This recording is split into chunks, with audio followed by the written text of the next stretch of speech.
Okay, here's the fighting talk. You guys are going down. Lloyds Vehicle Consulting, Laurie's Mechanical Marvels, Planet Auto, Rubbish Mechanic. You're going to get your asses handed to you. You're going to get whooped out there. This little Hyundai, my ace in the hole, it's going to do fantastically tomorrow. I am set. The alternator is now on this car.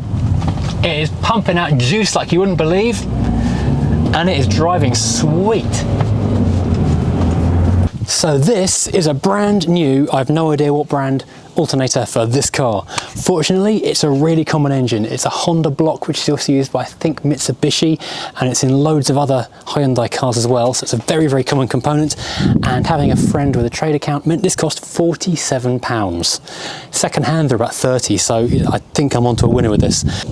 Now, while I was there, I returned the fuel pump, so I got £10 back on that because it wouldn't come out easily. I haven't got time to battle it this week, so that's a job for the future.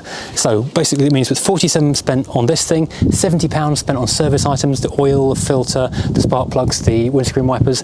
That gives me a total of £70 the other day, 47 today, £127. Plus the car for 200, that's 327 plus 48 for the MOT. Quick maths. Which means I'm into this car for £365. The only thing that I've spent which isn't being counted is tax and insurance. This, my friends, is cheap motoring. If I was going to keep this car, or if I was selling to a friend and they were going to pay for it, I would then do the cam belt, because that's the last time I know this cam belt was changed was 2007, so it's definitely overdue. I would do the tyres because they're cheap brand and they're old, and I hate both of those things in tyres. I'd also change the radiator hoses and the auxiliary belts as well, just because I don't like old bits of rubber that have perished. And I would also refresh the brake fluid and the clutch fluid, just so I'd have like a brand new car, because it is a brand new car. So, but I'm not keeping it, I've got to keep it cheap. So at the moment, 365 quid. I could be doing well on this challenge. Now to fit this thing, I'm going to go and jump to time lapse because it's going to take a while and I want the radio on.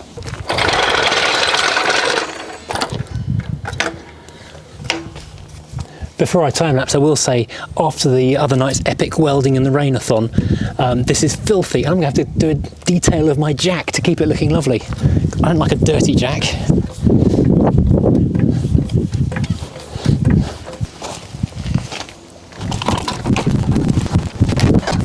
You have to drop the this tray, this plastic tray, it's only 4 10mm bolts to gain access and get the long bolt out, which is a handy reminder of which way around it goes in. But also there's a little captive tag, so the square end of this bolt is held nice and steady for you when you bolt it back together again. If you don't already have one of these magnetic trays, I would definitely urge you to acquire one, because they're about 10 quid and they're so handy for keeping your bits and pieces together when you strip a car down, and you can put them in groups to make it easy to find. Right, oh, chime, chime, chime. Oh, if I push that button in, the chimes stop. I know the door is open. Right, let's see if this starts. Well, it should start, because it did anyway. Battery light is not showing. Excellent, the airbag warning light has gone out, because that was a low battery warning thing. Let's see what positive, negative. Oop. 14 volts, that's more like it. Finally. Oops, battery's fallen out. It's not broken, the wire fell off. 14 volts, I'm happy with that. I'm going to take this for a test drive now. I'll wash my hands first, it's a nice clean interior. So now this has passed its MOT, everything's working perfectly. It's finally earned the coveted Furious Driving sticker.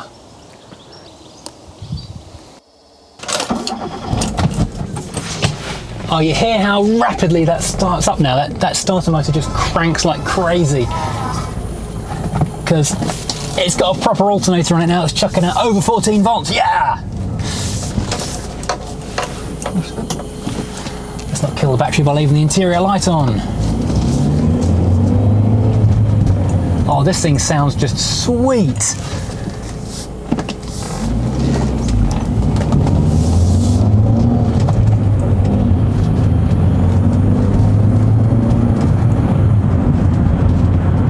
This will be my last update before the challenge. I might give you a live update from the event. I can go live from my phone. Now, for reasons of weight reduction, I can't take much with me.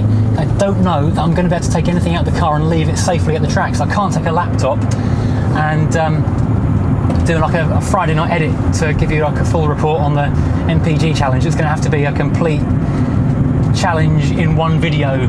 So if I can, I'll update it on Sunday and upload it then, but you'd be surprised how long editing a video actually takes. So yeah, this is my final update on this car before we go. I don't want to worry the competition. Actually, yes, I do want to worry the competition because you guys are going down. This car is like driving a new car. I think I've got this thing in the bag. I think I've spent, what did I say a few minutes ago, £365 getting this car on the road, which is absolute buttons. And I'm sure once I've tidied up the arches and the boot, this is going to just fly out the door. I've already had people messaging saying they want to buy it, so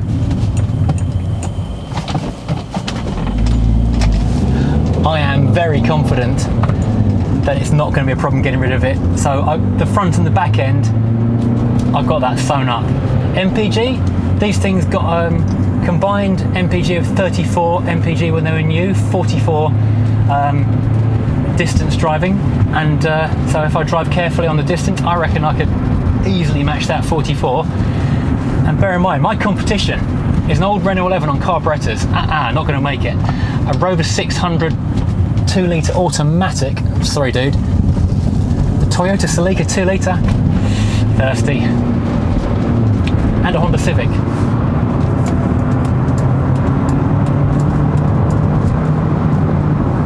That one may put up some competition. And then we've got the drag strip. The Rover again, I'm not worried. The Rover's got a good top end, but I reckon it's going to take too long to hit that top end and be too slow. The Renault is a really unknown quantity. It's been breathed on, it's carburetted, it might actually be quite rapid. I've no idea. The Celica, that's the one I'm concerned about on this one. So yeah, that's 2 litres and fast. The Honda, I think, will be fairly well evenly matched on this. So yeah. So I think I might come second on the actual timing on the drag strip with a bit of careful driving. And obviously, as we already discussed, the resale, this is by far the most attractive car. The Toyota is the better, nicer car if it was in good condition. It looks great on camera, but apparently it's nowhere near as pretty as that in person. I haven't seen it yet, so I'm waiting to see. This will polish up really nicely.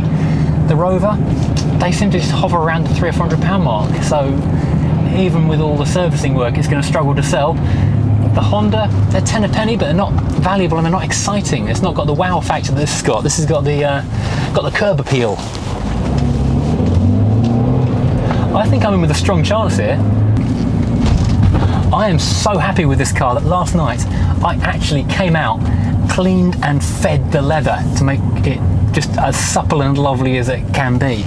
It's not going to help with the speed or economy, but it just makes it smell beautiful and feel very nice.